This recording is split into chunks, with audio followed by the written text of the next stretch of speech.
So this is Antonio, and he's the merchant from the title of the play. And he lives in Venice, as you can probably tell. So Venice is a city that has a lot of commerce, and people are very interested in earning profit there and being successful and making money, and that's what his life is about. And he feels sad. His friends Solario and Solanio ask him why he's sad, and he says he has no idea. And they say, well, is it a money thing? Is that the reason why you're sad? And Antonio explains it's not a money thing. He's doing fine. He's got argosies on the sea, and they're finding trade goods, and he's going to sell them and make lots of money. So then they ask him, is he in love?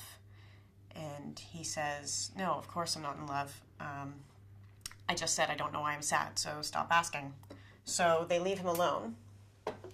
And then Bassanio arrives.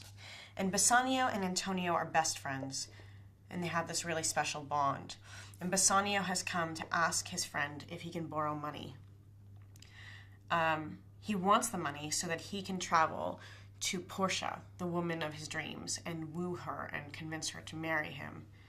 And Antonio says, well, I would do literally anything for you, and I've loaned you money before, but I just don't have it right now because my ships are at sea. They're going to come back in 3 months, and when they do, I'll have the money and I'll give it to you. So I can't loan it to you right away. But Antonio has a plan, and the plan is that the two of them will go to Shylock, the Jewish moneylender, and get the money from him because Antonio really wants to help out. So that's the plan that they make. Meanwhile, in Belmont, Portia, the girl of Bassanio's dreams, lives there, and she lives in this big, beautiful house. She's very wealthy, and she lives with her waiting gentlewoman, Nerissa. And the two of them are kind of bored and lonely.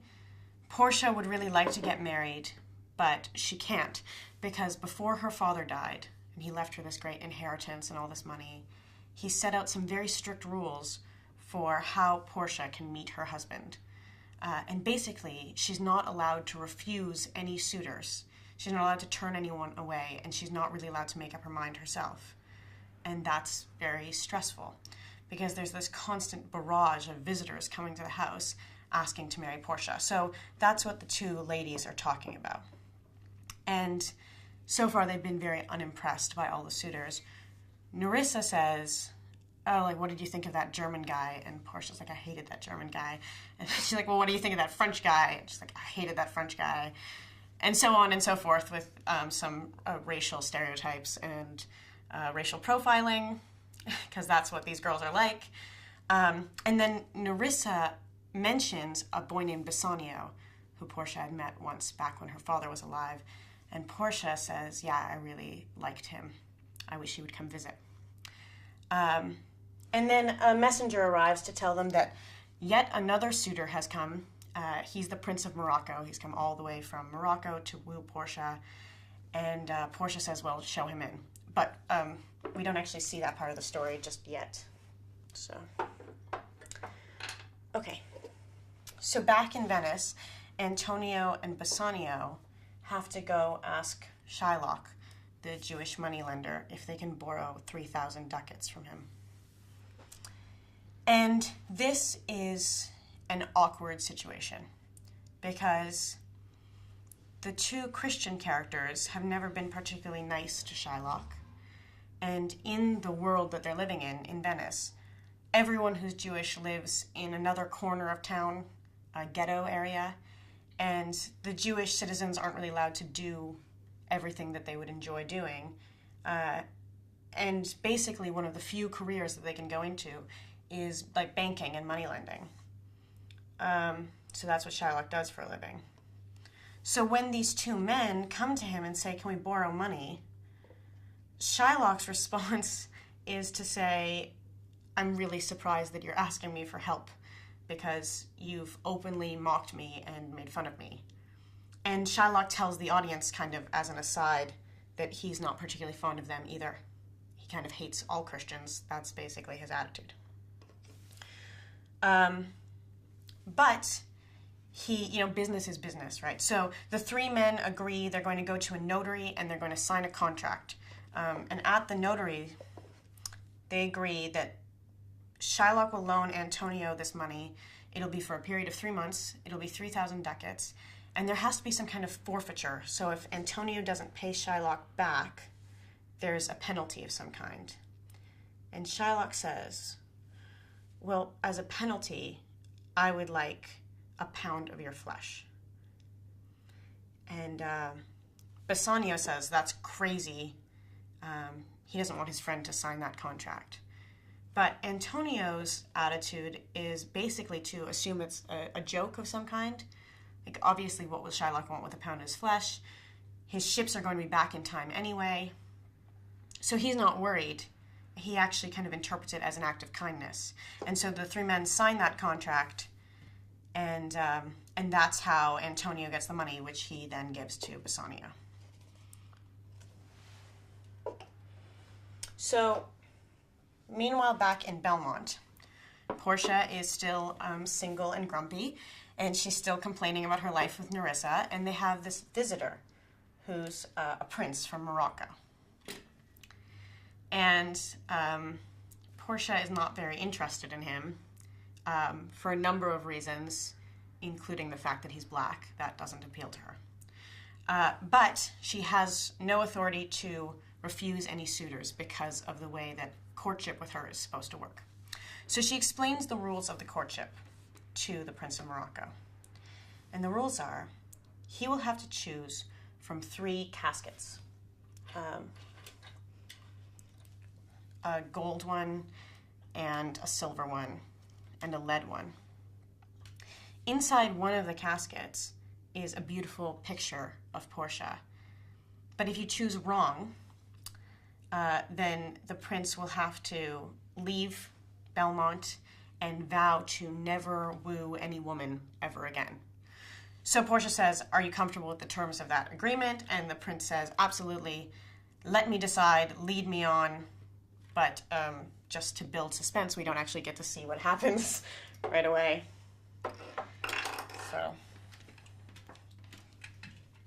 okay. Meanwhile, back in Venice, Shylock the moneylender has a servant named Lancelot Gobbo. And Lancelot is a silly kind of guy. He's basically the clown in this story. And he comes on stage and tells the audience that he hates working for Shylock. He despises the fact that his master is a Jew.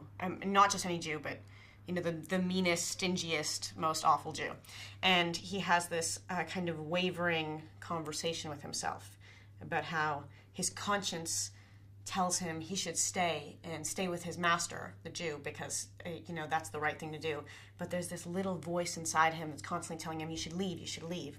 And so he wavers on that issue for a while and eventually makes up his mind, that's it, I'm not working for that Jewish moneylender anymore. And he meets Bassanio, who gives him a letter and asks him to run on an errand. And Lancelot Gobbo says, I'm planning to leave my master, Shylock. And Bassanio basically says, well, you can come work for me. So that's worked out quite well for Lancelot. Lancelot goes back to the house where he works, Shylock's house, basically to turn in his notice and say that he's leaving. And he comes across his master's daughter. This is Jessica, Shylock's daughter. And Jessica lives with her father, and they don't communicate very well. And she's a pretty lonely girl. So basically, Lancelot is her only friend. And she tells him that she's really sad he's leaving. And he says he basically just has to go. And before he goes, Jessica gives him a letter and says, can you please give this letter to Lorenzo? Lorenzo is a Christian boy who she has a crush on. And he says he's happy to deliver the letter, and he really hopes that things work out for Jessica and Lorenzo. And he leaves. And then Jessica has a little moment alone with the audience where she confesses that even though she's her father's daughter by birth, she really has nothing in common with him. She doesn't feel connected to him or to Judaism or to her life there. And she basically makes the promise to marry a Christian man, convert to Christianity, and leave, which is her plan.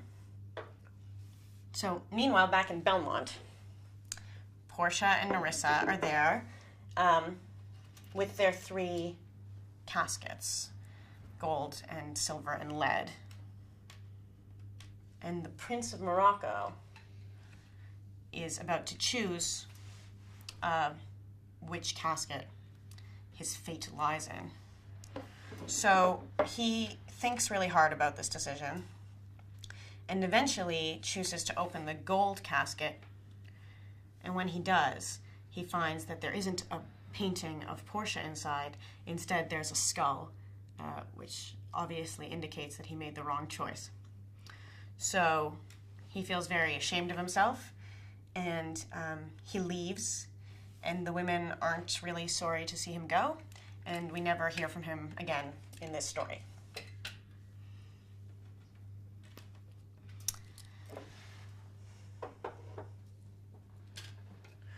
So, back in Venice, Jessica has made up her mind to leave her father's house forever, and her father, Shylock, doesn't know this yet, obviously. And he gives her this kind of paternal, a little bit overbearing speech about how, I have to go out tonight, and I really want you to lock all the doors, and don't even look out the windows, because all of the Christians are out partying in the streets, and I don't want you to see that. And she promises to keep the house safe and keep the property safe, and Shylock leaves her alone at home. But meanwhile, Lorenzo, the boy that she has a crush on, he has this plan. He's gotten a letter from her, and the letter says, "Come rescue me. I don't want to live in my father's house anymore. I want to be married to you." So Lorenzo tells all this to his friends, Salario and Solanio and Bassiano and Gratiano. They all hear about how much he loves Jessica and how he's planning to win her love. So the boys go over to Shylock's house, and Jessica's up in the balcony like this, looking out the window. And she's disguised herself in boys' clothing so that people won't recognize her when she's out in the street. And she throws down the window into Lorenzo's arms all sorts of money and jewelry and nice things that belong to her father. And then she comes down, and the two of them take the money, and with the blessing of all his friends, they elope and run away together. Meanwhile, Bassiano is planning to travel to Belmont to woo Portia, and he decides to bring his friend Gratiano with him. So the two of them go on a journey. Back in Belmont, it's pretty much the same as it always is. Portia is lonely and bored. Nerissa is there to help her out and sort through her emotions. They've just turned away another suitor, the Prince of Morocco. And as is always the case, they always have new wooers coming to visit them. And a messenger comes in to tell them that another prince, a prince from Aragon, has arrived to try his luck at the casket game.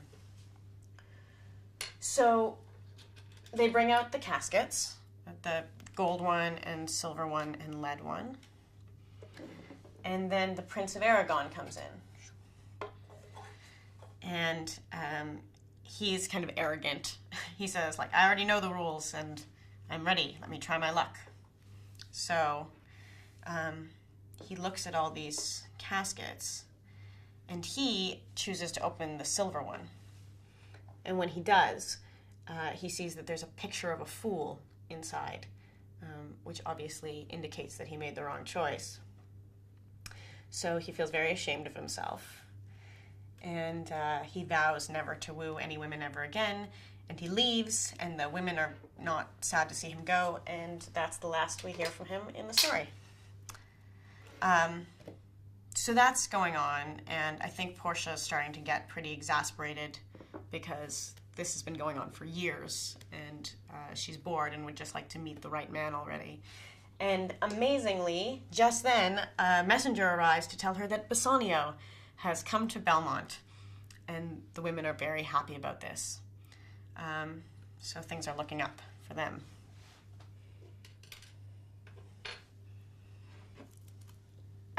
So back in Venice, Salario and Salanio are discussing current events.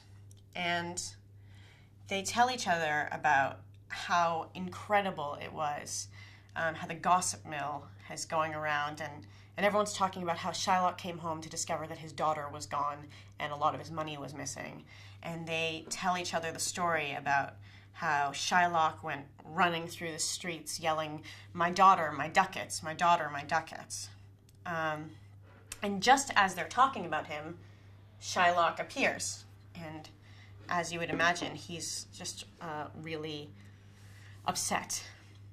And he tells these two men that he's furious about the situation and he thinks he has the right to be revenged. And he says this amazing thing about how people should basically just be treated equally. They should be treated equally in the eyes of the law. And Shylock says, if a Jewish person wronged a Christian, the Christian would get revenge. And I'm Jewish and a Christian wronged me, so shouldn't I also be able to get revenge? So he's furious, and the two men, Salario and Salanio, leave him alone. His friend Tubal, who's also Jewish, arrives. And Shylock is glad to have a friend to confide in. Tubal tells him that he's heard that his daughter Jessica is traveling around Genoa with her new husband and has converted to Christianity and is spending money frivolously on idiotic things. Tubal tells Shylock that Jessica apparently sold a turquoise ring just to buy a pet monkey. And Shylock is livid because that turquoise ring was a gift from his late wife. And at this point, something snaps inside him and he just becomes like a deeply angry, vengeful person. And then Tubal tells him that another story is going around Venice, that Antonio's ships have been lost at sea, and now Antonio has basically no money. And Shylock realizes that Antonio isn't going to be able to pay him back the loan, and he's going to be able to exact his revenge. So Shylock starts plotting to do exactly that. But back in Belmont, where everything is perfect and lovely, nobody cares what's going on in Shylock's emotional world. So Portia and Nerissa are thrilled because Bassiano has arrived with his funny, handsome, charming friend Gratiano. And there's like an immediate chemistry thing. Portia and Bassanio really hit it off, and just coincidentally, because this story is very symmetrical, Nerissa and Gratiano also really hit it off. And they've been spending a lot of time together.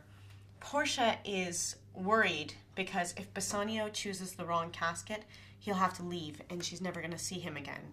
So she's trying to delay the process of the selection. But Bassanio says, "No, I'm ready. I want to choose."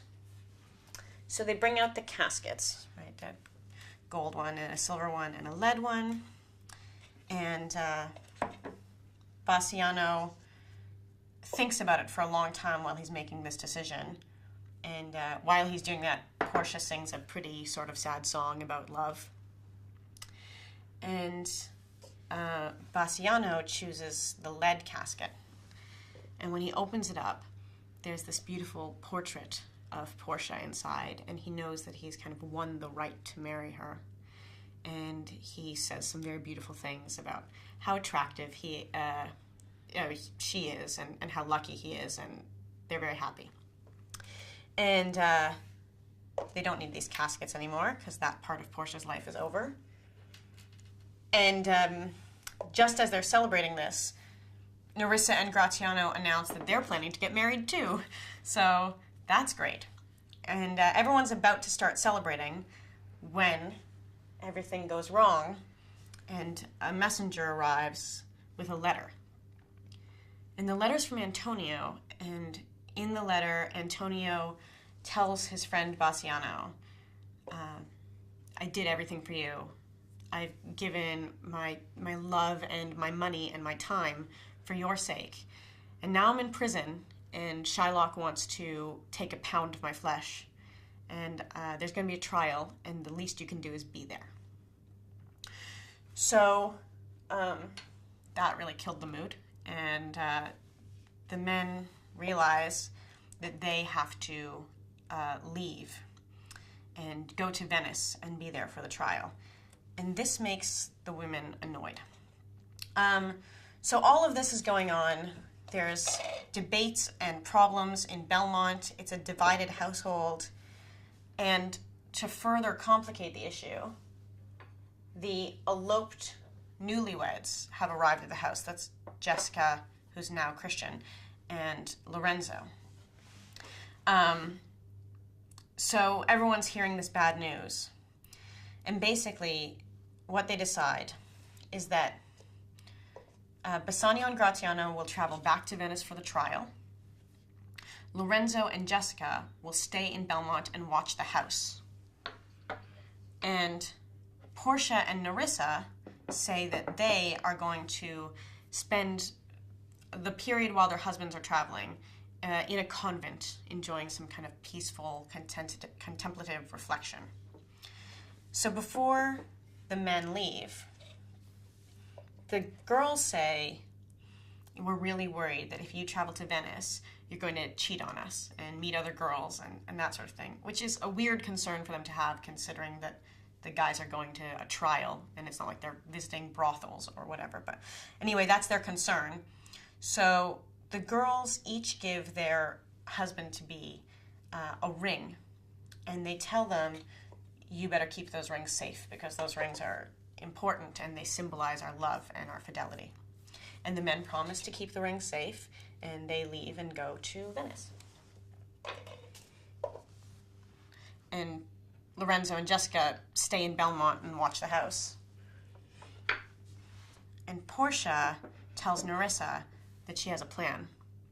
They don't trust their husbands. They don't want them traveling to Venice on their own. And Portia says, well, what if we could go to Venice and see our husbands before they see us? And Nerissa says, how are we going to do that? And Portia explains, I have an uncle who's very well connected, and he's in the legal profession, and I think he will help us disguise ourselves as lawyers so that we can be there for the trial. So the girls travel to Venice disguised.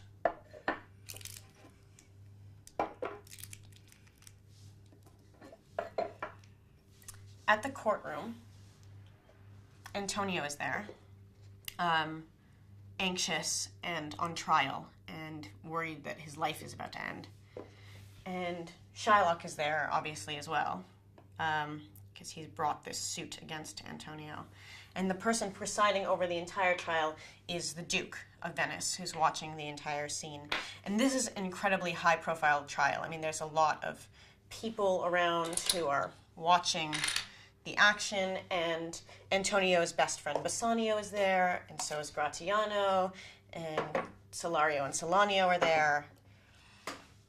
And the Duke says, we've never had a trial like this before. This is extremely unprecedented and very intense, and the Duke is worried that he doesn't have the legal skills to be able to cope with this. But thankfully, he has received a letter from a very wise man who says that there's a young, intelligent lawyer who can help. So this very young-looking, very femme-looking lawyer arrives at court, and the lawyer has an assistant. And the Duke basically hands over running the trial to this very young, inexperienced lawyer, because the Duke has gotten a good recommendation that the lawyer can handle it. So the lawyer says to Shylock, how much was your bond, your contract for? And Shylock says, it was for 3,000 ducats. And then the lawyer says, well, take 10 times that, and then call this whole thing off. Let's settle this out of court. And Shylock says, I don't care about the money. Never cared about the money. I care about justice. I have this legally binding contract. It says that I get to have a pound of Antonio's flesh, and all I want is a pound of Antonio's flesh. And then the lawyer says, well, maybe, Shylock, you should consider being merciful. And the lawyer gives this beautiful speech to the entire courtroom about mercy and how it's a very important virtue. And she suggests that that would be the right way to end this trial. And Shylock says, good speech and everything, but I don't care about mercy, and I don't care about money. I care about the law, and I have a contract, and I want a pound of flesh. And at this point, Antonio, who's like sweating bullets and anxious, says, let's just get this trial over with. If I'm going to die, I'd like to die now and not drag this out further. And the lawyer is kind of stuck between a rock and a hard place. You see, there's a legal precedent here. If the courtroom doesn't allow Shylock to take his pound of flesh, then in the future, anytime someone has a contract and they break it, they can just do whatever they want, right? So they need to kind of stick within the reasonable boundaries of law. And so the lawyer says to Shylock, well, you have to take your pound of flesh. And Shylock is there sharpening a knife. And he goes to Antonio, and he's just about to stab Antonio in the chest when the lawyer says, wait a minute, don't stab him yet. I've just been reading over your contract, and it says you can have a pound of flesh, but you can't have a single drop of blood. So if you shed one drop of that man's blood, your contract is null and void. And Shylock says, there's no way that I can take my pound of flesh without also spilling some blood. So let's just call this off. I'll just take my money, please. And the lawyer's like, no. You openly refuse that money in the court. You can't just take the money. Your contract says you get a pound of flesh, and all you're going to get is a pound of flesh. So Shylock is in crisis. There's nothing he can do. He can't stab Antonio. He can't backtrack on what he just said. And then the lawyer really screws the nail in, because the law explains that if you are, plotting against the life of a Christian, then you yourself should be executed. And so the lawyer explains, Shylock, we're going to have to put you to death. Unless, of course, Antonio here can show you some mercy. And Antonio says, yeah, I can show Shylock some mercy. Instead of putting him to death, you can confiscate all his lands and all his money and give half of that money to me, and I will give it to Lorenzo, the man who recently married his daughter. And also, instead of killing him, I think you should just ask him to convert to Christianity.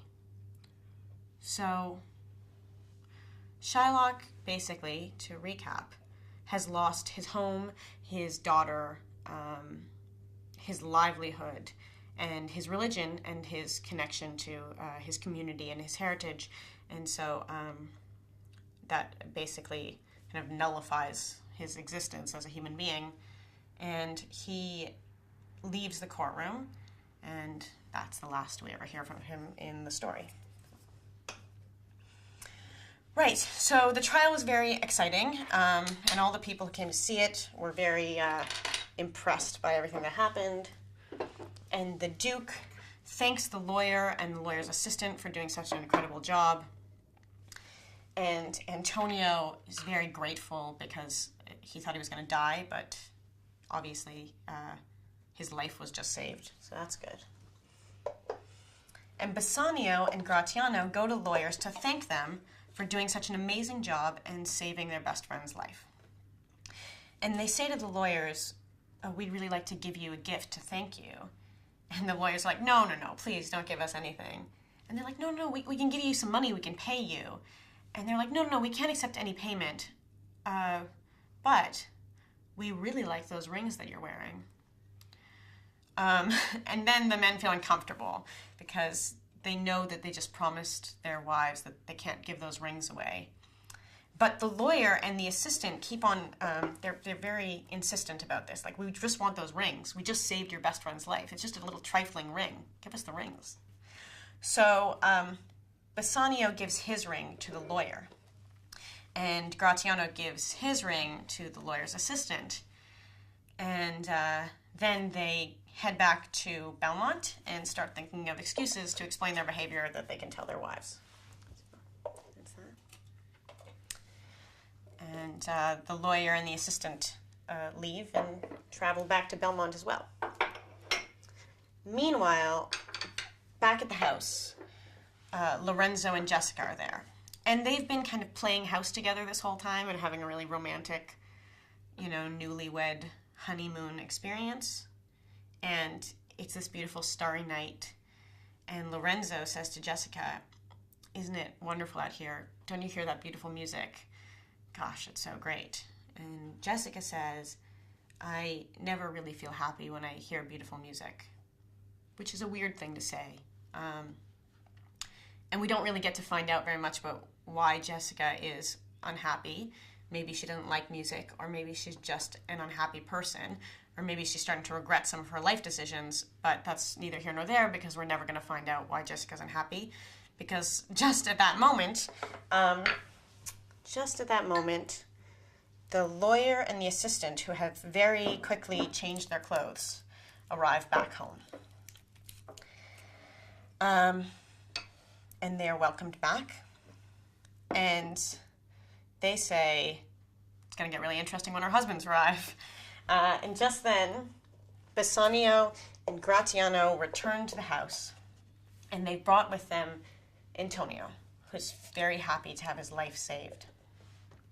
So Gratiano and Nerissa go canoodle. And Portia says to Antonio, "You're very welcome to my home. I'm glad to finally meet my husband's best friend." And she says to Antonio, "I know I can trust you because you're Bassanio's best friend. I know you've just entered a contract that was pretty much life-threatening, but would you be willing to enter into a contract again saying that, I can always trust my husband, he's always going to be faithful to me?" And Antonio said, "Yeah, you have my word. I'll vouch for that guy. He's a really good guy." And just then, Nerissa shows up saying to Gratiano, "Where's that ring I gave you? I can't believe you gave away the ring I gave you." And Gratiano's all anxious about this. And Portia says, "Ha, my husband would never give away the ring that I gave him." And Bassanio's like, "Well, actually, this is really awkward, but I don't have the ring either." And Portia's like, "That's terrible. You made a promise to your wife. You probably gave that ring to some hussy." And the girls are all angry at their husbands and threatening them of cheating. And that's when Antonio can save the day, because he's just vouched for Bassanio's faithfulness. So he tells Portia and Nerissa that these guys are really good guys and they would never do anything wrong and they would never deliberately hurt them. And that's when the women reveal their big secret, which is that in the courtroom the whole time they were the two lawyers. So everyone's pretty much shocked by this information. I mean, Bassanio is shocked to discover that his wife is a lot smarter than he realized, and Gratiano is shocked to find out the same thing about Nerissa, and Antonio is shocked to learn that his life was just saved by a young woman with absolutely no legal experience. So that must be pretty horrifying. But they all forgive each other, and they pretty much all feel happy, except for maybe Jessica and Lorenzo, but it's hard to know how they feel. And at the end of the story, there are these 3 happy couples at the start of their new lives together, and also Antonio, who gets to enjoy their company.